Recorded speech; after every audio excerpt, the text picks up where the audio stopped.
Hi friends, आपण बनवणार आहे शेवग्याची शेंग मस्त झणझणीत गावरान पद्धतीने.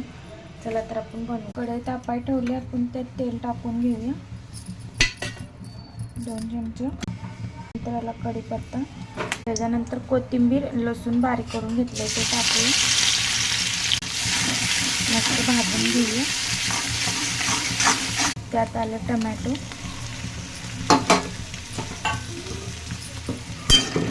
भाजून घेऊया मऊसर होईल. मस्त भाजून घ्यायचा. शेंगा चिरून धुवून घेतलेल्या आहेत त्यात आपण पीठ टाकूया, हलवून घेऊ.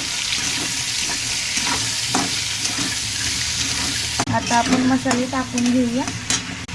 हळद, मीठ, घरगुती मसाला, थोडासा गरम मसाला, चमचे धने पावडर हलवून घ्यायचं. मसाला भाजून घ्यायचा.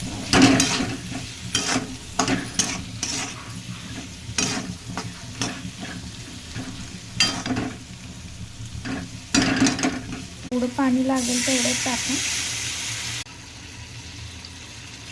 शेंगदाणे बारीक करून घेतलेले आहेत ते टाकूया 2 चमचे. उकळी आल्यावर टाकायचं म्हणजे टेस्ट लागतं. तकट आला बघा, गावरान पद्धतीसारखं झणझणीत. आपली भाजी बनवून झाली. त्याच्यात टाकूया कोथिंबीर. मस्त. लाईक आणि कमेंट करा.